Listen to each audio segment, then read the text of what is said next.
Get this and get it straight. Crime is a sucker's road, and those who travel it wind up in the gutter, the prison, or the grave. This started with a wreck and went from there to double murder over $75,000 worth of glitter that nobody got in the end. Because I found out just in time what was fishy about the tale of the Mermaid. From the pen of Raymond Chandler, outstanding author of crime fiction, comes his most famous character in The Adventures of Phillip Marlowe.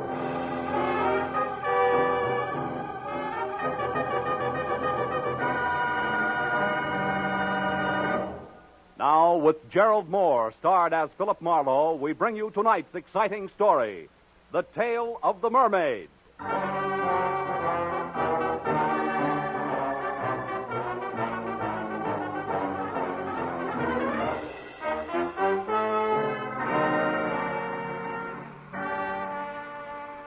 9:30, I was still in my office, tucking in the loose ends on a report, while I listened with half an ear to the fabric of city sounds rising from the street below. The fabric ripped suddenly by tires clawing concrete. The shattering crash that followed brought me to my feet. It was a traffic accident, and a bad one.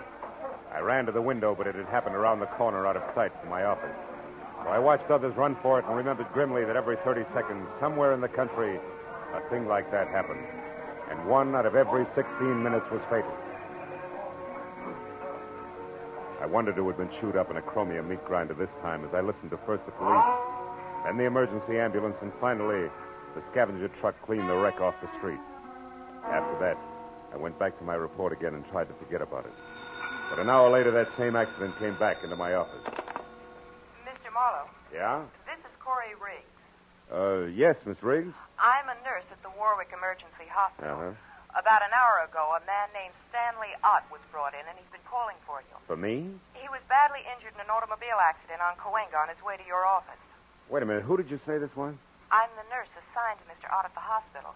I just got off duty, and I had to wait until I was relieved before I could call you. I see. Well, look, Miss Riggs, I'd like to help in any way I can, but it's 9:30. Mr. Marlowe, Mr. Ott gave me $250 and told me to call you. Yeah, I know, but And he said that I should give you $200 and keep the $50 for myself. Oh, fine. Now I get clients by proxy. I beg your pardon? Nothing. I'll be right over, Miss Riggs.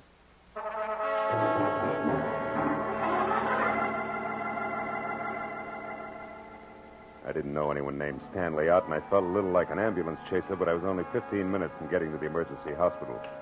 As I walked up the ambulance ramp, a smart-looking brunette came toward me. Mr. Marlowe? I'm Corey Riggs, the nurse who called. Oh, hello. Can I see him now? It wouldn't do any good. You see, he went into a coma a few minutes after I called you. Oh, too late, is that it? Let's move away from the door, shall we? Sure. You see, Mr. Marlowe, before he went into the coma, Ott wasn't rational. He was raving. About what sort of thing? About you and a girl. Oh? As near as I could make out, she's supposed to meet someone tonight at 2 o'clock and collect $75,000. It's quite an assignment. Who's the girl? I don't know. All Ott said was something about a plaid coat as identification. Plaid coat, huh? Any idea what he wanted me to do? Chaperone, maybe? No, he kept pleading, stop her, she can't do it. So I'm sure that he wanted you to prevent this girl from keeping that appointment. For some reason that seems absolutely imperative to him. Where was this 2 o'clock meeting supposed to take place? I have no idea. Oh, fine. So it boils down to this. A girl we don't know in a plaid coat is meeting someone we don't know at a place we don't know at 2 a.m. The man who wants me to prevent it is in a coma and can't talk. Didn't he say anything else, Miss Riggs? He just kept saying, you've got to help me, Marlowe. It's life and death. You know, we can stir up an awful hornet's nest poking our noses into $75,000 worth of business we know nothing about. I doubt that we can do any good anyway, because we don't have enough to go on. If he said anything else to even point in the right... Marlowe. What? Oh, wait a minute. He mumbled something once about a Constantine. Constantine? Yes, it's some pier. What is it, a boat? I don't know. But at least it's a lead, isn't it? Anything else? No. Okay, where can I reach you? I'll be at my quarters, Crestview 5781. 5781. And keep track of Stanley Ott's condition, will you? If he comes out of it, talk to him. We've only got 3 short hours. I'll call you, Corey.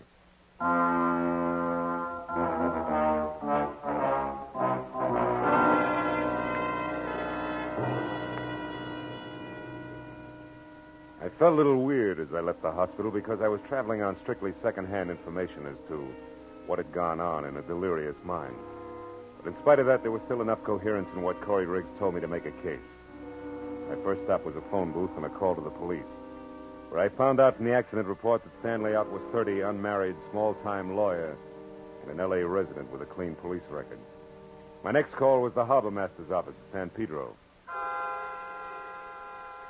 Constantine? No, don't remember no vessel by that name, Sonny. Just a minute, I'll look her up in the registry. Let's see, Constantine.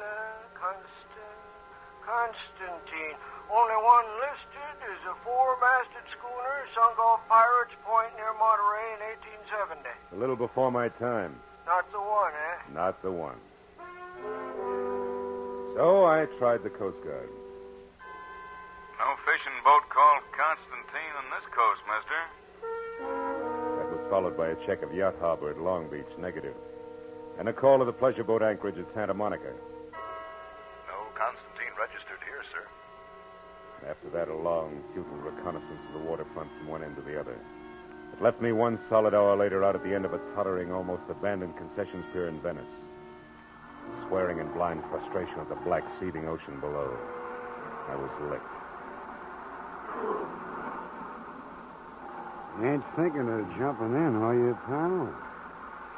Hey, you look like you lost your best friend. I did, Buster. Me. I was sunk with a Constantine in 1870. Constantine?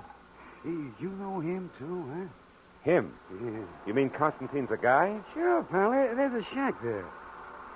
Wait till the beacon light comes around again. You see? See there? Well, I'll be. Prince Constantine Chevnov. Occultist, palmist, and medium. Personal consultant by appointment only. Yeah, but that's a fake. No fool. All them guys. He owes everybody around, even at the Ziggy. Me. For $1, and that's something. But he's a genuine Russian prince. Hey, where you going? Have a look. Prince Constantine Chevnov could be my boy. He wouldn't want you nosing around here, pal. That's too bad. Does he live here? Yeah, in the back. He runs his pitch in the front where all them green curtains are. Uh-huh. Yeah. I suppose he always leaves his door unlocked, huh? Oh, no.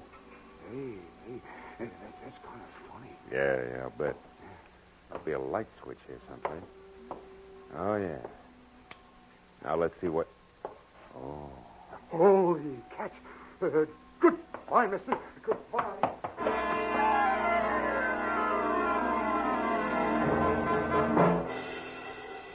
As the little wharf rats darted through the door and scampered away into the darkness, I went over to the body, face up on the cheap, gaudy carpet of the seance room. He was about 35 in a substantial gray business suit stained red in front where the bullets had gone in. His wallet was missing. There was no other identification on him. His gray snap-brim hat was spilled a few feet away, so I picked it up to look for initials and found instead a small file card stuck into the sweatband. Typed at the top was the heading, The Mermaid. Owner Otis Van Owen, only relative Evelyn Van Owen, niece. Mermaid stolen November 12, 1948. Insurance paid in full. In ink, Van Owen died August 1949, and under that in pencil, Constantine Chevnov, Venice Pier, and Louis Paradise, 913 Seacrest Road, Pacific Palisades. It took 20 minutes to find 913 Seacrest. And when I stopped and got close enough, what I saw through an open window made Constantine's trap I just left look as reliable as a post office by comparison. It was a miniature Egyptian temple, exotic and dainty, sickening lushness of red velvet and yellow silk. And in the center of the room was a bloated little man, balancing a long cigarette holder in one hand, while he simpered into a honey-colored French phone in the other. I moved up quietly until I could hear him. A sentimental agreement. That is right, Evelyn. Your Uncle Otis and I were the best of friends for years. Well, thank you, child. Where are you now? Oh, the observatory. Good. I advise you to stay there until a few minutes before 2, and you will not forget to wear a plaid coat, just to be sure I won't make a mistake. What is it, Bud? What? Sideshow? Hey. Careful now. Sudden noises like this gun going off upset Mr. Paradise. What do you find so interesting inside? Conversation. About the Mermaid, probably. Uh-oh. Too bad you dropped that one, Bud, because I'd bump you for a nickel. Say nothing to 75G. I don't talk things over with punks. I reserve it for the head man. Go do something about it. Okay, Bud, I will. Go on, move. Round to the door and inside. Mr. Paradise gets some kind of kick out of stepping on big guys like you.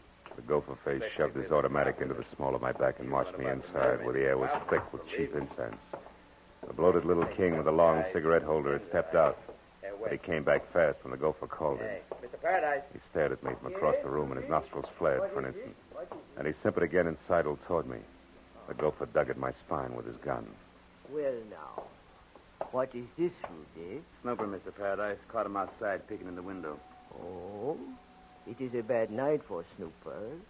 Who are you? Name's Marlowe. And the business? Snooping. He knows about the Mermaid, Mr. Paradise. He does he? How much do you know? Speak up. She's got a fishtail instead of legs. You dare to joke? Don't you! Stand here and take it, big man. You asked for it. Make a move and I'll drop you.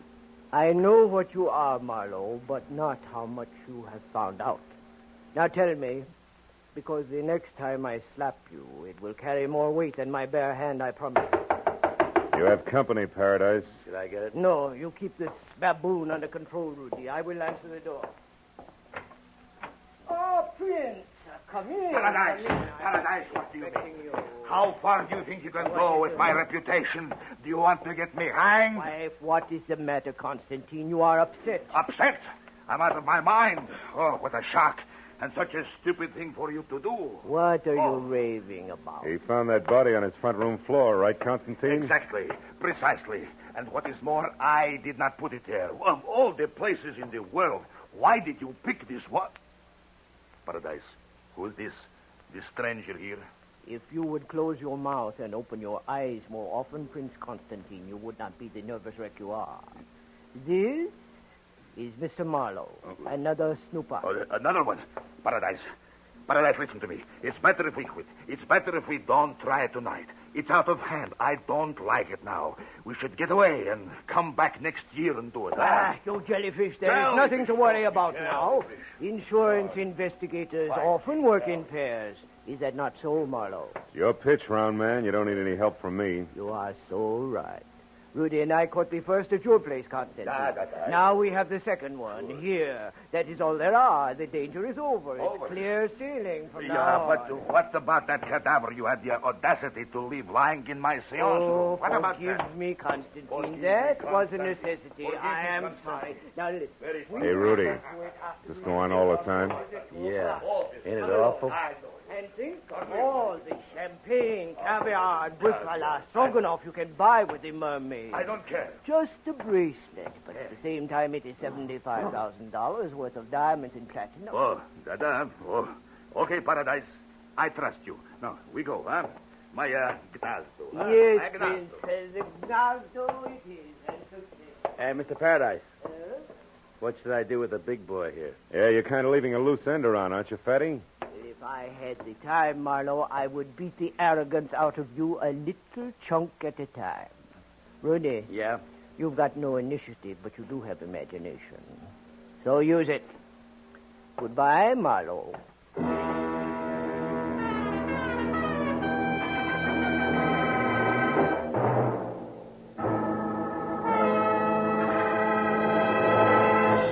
In just a moment, the second act of Phillip Marlowe. But first, it's a big break in entertainment for you and a big break in a career for some talented youngsters when Horace Height's original youth opportunity program opens the door to fame and fortune every Sunday evening on CBS. Popular Horace Height is host to young folks who want to break into show business. And every Sunday evening, one lucky winner does break in, to his delight and your listening pleasure. Yes, for music, comedy, thrills, and all-around fun, listen to Horace Height Sunday evenings, another great CBS show heard over most of these same stations. Tune in this fall for the shows that you love best of all.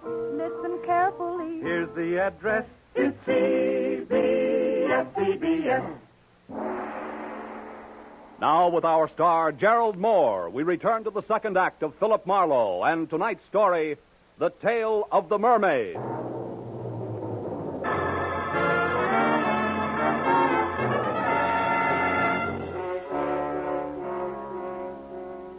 When Louis Paradise hesitated at the door, snarled the suggestion that this henchman used his imagination in disposing of me, and left in lockstep with the white Russian screwball, I got the point. But even if I'd missed it entirely, one look into Brother Rudy's eyes would have done the trick. There were no pupils, just slits of lethal viciousness. Windows to his warped little mind where I could practically see the montage going on. That ran from ancient thumbscrews by candlelight up to a generous beating by street lamp with brass knucks. I felt a cold knot grow in the pit of my stomach as Rudy, with a cannon in his hand, pointed at my head, started toward me. And from someplace outside, I got a break. Two romantic cats. Rudy spun toward the sound. One chance to a customer, Rudy, and you missed. Kill you, Marlowe. I'll blow your head off. Not tonight, gentle soul. Give it to me. I don't want you to hurt yourself until we've had a chance to talk. That's it. Now, lie down. I knew there was some reason why I like cats, their voices. Okay, Rudy, you've had enough rest. Now, let's get back to business. Now, wait a minute. Come on, get up. We're going to talk. Wait, hold it, please. No reason for any more rough stuff. I'll cooperate. That's better. Where did Paradise and His Highness head for? The Gnazdo. Where is it? I don't know. Come on, you said there was no reason for rough stuff, remember? Ow! Yeah, I remember. That Gnazdo, that's something I never heard of. An unhappy coincidence, Rudy. It's one thing I'm interested in. Wait. Must be something else you want to know. Something else I could tell you that... Hey, what are you going to do? You mean you can't tell, Rudy? That's Keep funny. away. All it takes is a little imagination.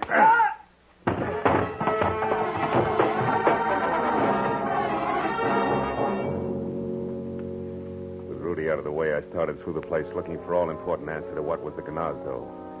The 20 minutes of turning drawers and closets inside out revealed nothing more exciting than Louis Paradise's address book. First names only. And a picture of a girl named Toodles who belonged to the Roaring Twenties. And by this time should have caught a death of cold. His sister, no doubt. But no lead on the Gnazdo. So on the slim chance that my client Stanley Ott might already be back in this world and able to help, I got outside into my car and drove to the first drugstore where, after checking the phone books under everything from bars to bathhouses for a Gnazdo and getting no place, I called Corey Riggs at the nurse's home. No, Marlowe. Stanley Ott's still unconscious. I just talked to the night nurse on his floor. They expect him to come out of it soon.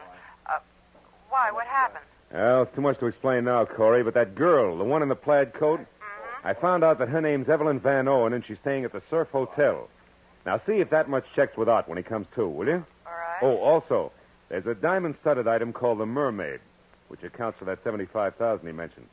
Now, Constantine and the pier now equal a phony Russian prince who runs a spook palace out on the old Venice pier.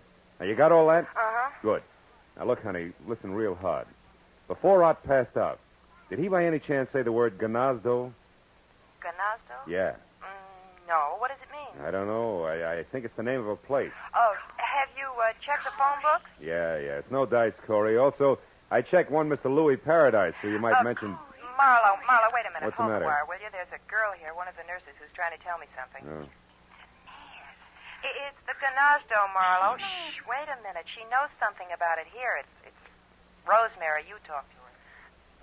Hello. You want to know what Gnazdo means? Yeah. Well, it's Russian, like Pashlamaya Gnazdo. Oh, that's... well, what does it mean in English, Rosemary? Fast, please. It's important. Well, that means let's go to my place. Gnazdo's the word for nest, sort of like cozy apartment or cottage. My place. Nest. You sure of that? Well, I'm positive. I was an army nurse in the war, and I spent 2 years in Germany after the shooting part was over. 2 years, a half a block away from the Russian zone. That's close enough. Thanks a million, Rosemary. Oh, don't mention it. Here's Corey. Oh. That do it, Marlowe? Yeah, I think so. At any rate, unless I'm way off base, it's where both the Mermaid and all parties concerned are going to rendezvous at 2 a.m. That's less than a half hour from now. The Prince's place on the pier. I want to be early, so goodbye, Corey. I'll call again when I know more. Yeah, and give my everlasting love to girlfriend Rosemary. She all is show a peach.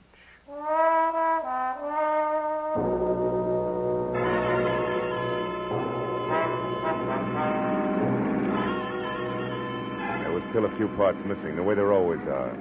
But as I drove fast for the old Venice pier and added as I went along, it came out something like The team of Paradise and Prince Whatchamacallit ready, willing, and able to pay $75,000 for a piece of jewelry that one Evelyn Van Owen now owned. A mermaid, which, according to the data I'd found on the insurance man's body, had once been stolen from Evelyn's late uncle.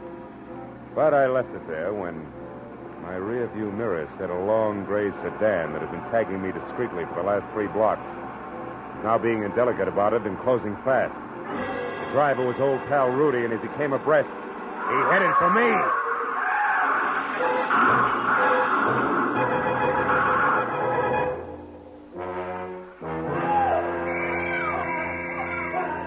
All right. You're okay, Mac. Don't you worry about a thing. We'll have you out of there in a minute. Hey, can't you knock out that horn? Knocked out the horn, sir. What do you think we're trying to do? It ain't so easy getting my hand past the treated hood. You know. Oh. Well, that's better. Hey, cabbie, what'd I hit? Well, in order of their appearance, Mac, your car into a telephone pole and then you into your dashboard. Yeah, you're sure lucky you bounced off the curb first, Mr. Okay. Slowed you down plenty. Oh, hey, here comes the ambulance. Yeah. Look at the roll. Not for me. I'm all right.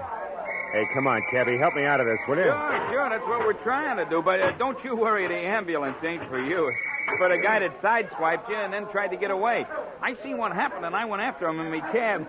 He turned into a dead end, no less, trying to shake me. Ooh, is he a mess? But I guess he'll live all right. Hey, what's he got against you anyhow, Mac? Just my life. Listen, your cab's still all right? Sure, there's someplace you gotta go. There is. The old Venice Concessions Pier, my friend, and the sooner the better. Come on.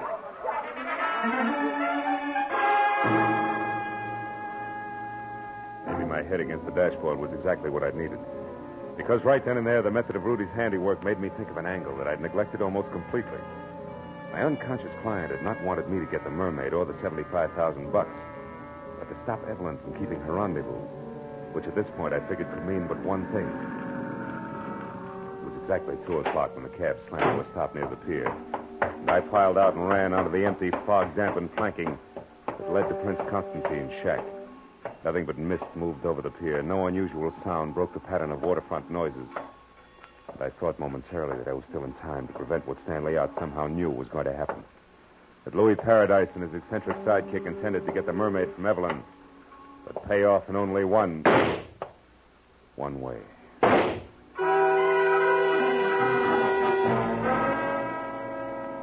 I ran to the rear of the shack on stilts and got close to the half-open door where I could see and hear and found out just what I'd expected.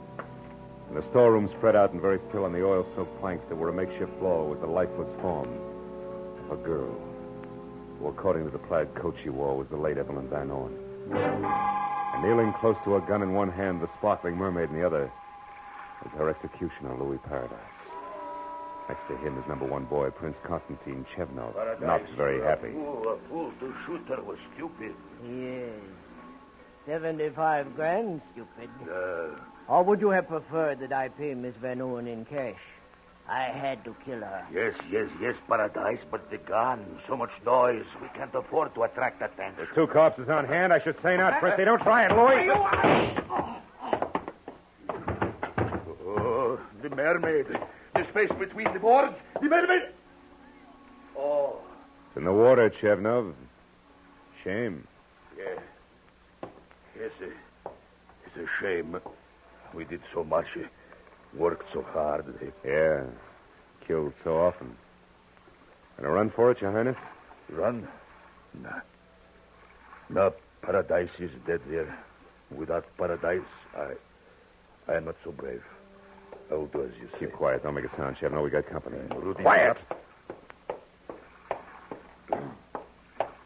Pardon me. Can you please tell me where Louis Paradise can be... It's Louis Paradise there. Who are you? Evelyn Van Owen. What? Evelyn, Van Owen? Oh. The woman who was supposed to sell the mermaid to Paradise? That's right. But on my way over here, just after I left my hotel, somebody struck me, knocked me out. He took my coat there and my purse and ran. Your purse with the mermaid, no doubt. Yes. And that, Miss Van Owen, makes this angle shooter here. Yeah. The very dead nurse, Corey Riggs. Let's get out of here.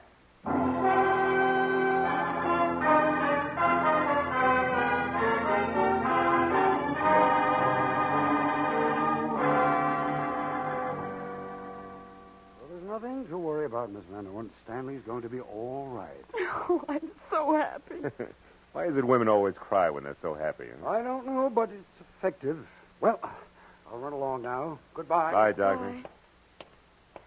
You know, Mr. Marlowe, when I was in Stanley's room with the doctor, Stan said he didn't lose control of his car at all when he had that accident in front of your place. He was run off the road By by... a gray sedan, I know. Because I had the same treatment. It was one of Louis Paradise's henchmen, Rudy. Where's your car, honey? I'll walk you out. Just outside the front door. Mm-hmm. Tell me, did I tell you why Rudy roughed him up? Yes, in a way. You see, I told Stanley about the deal with the Mermaid, and he thought it all sounded a little phony. Can't understand why. He's a lawyer, you know. Our legal type mind, yeah. He said meeting anyone at 2 in the morning was ridiculous, so he investigated as much as he could because he was worried about me. We're engaged, you No, know. I never would have guessed. And he found out that Mr. Paradise was a fence. And Stan said that probably he never intended to give me the $75,000 for the Mermaid at all. That they intended to kill me. Here we are. Tell me, why did you get in touch with Paradise in the first place? I was just following Uncle Otis's instructions. Mm-hmm. He gave me the Mermaid when he was dying. And he told me if I wanted money to sell it only to a Mr. Paradise, but not to mention it to anyone. Your uncle faked the robbery, collected the insurance money, and then let you sell the Mermaid to a fence, huh? It's lucky for you that Nurse Corey Riggs was clever. She put together just enough of Otis's gibberish to know that there was something good to be had and then got me to unravel it for her. And she got killed taking my place.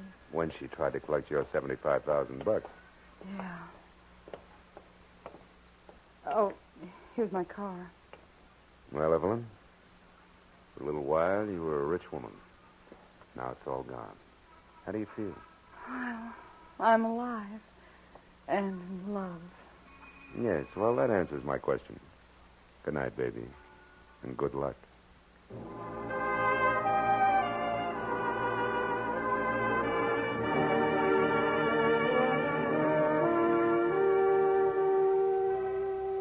When I left the hospital, I wandered back to the old Venice Pier in Prince Constantine's Gnazdo. It was 5 a.m, and the police had finished cleaning the place up. But the word had gotten out. A crowd had gathered. They always do.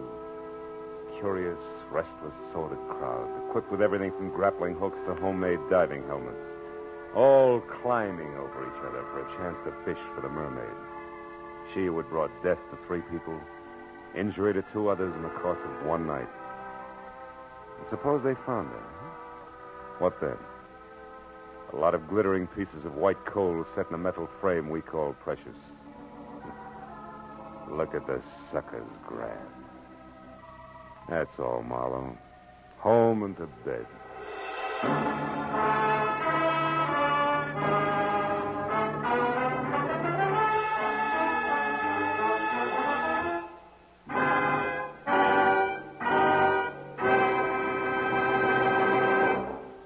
The Adventures of Phillip Marlowe, bringing you Raymond Chandler's most famous character, star Gerald Moore, and are produced and directed by Norman MacDonald. Script is by Mel Donnelly, Robert Mitchell, and Gene Levitt. Featured in the cast were Rita Lynn, John Daner, Michael Ann Barrett, Wilms Herbert, Junius Matthews, Herb Bygren, and Mark Lawrence. The special music is composed and conducted by Richard Orant. Be sure and be with us next week when Phillip Marlowe says... It started with a terrified woman lost in a maze of memories she couldn't explain. And waiting for her outside an open window was death.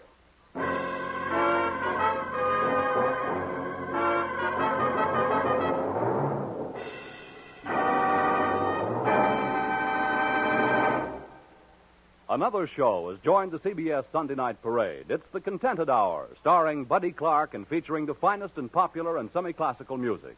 It comes to you on most of these CBS stations for the first time tomorrow night, making its debut on CBS the same night as Red Skelton and Edgar Bergen and Charles McCarthy.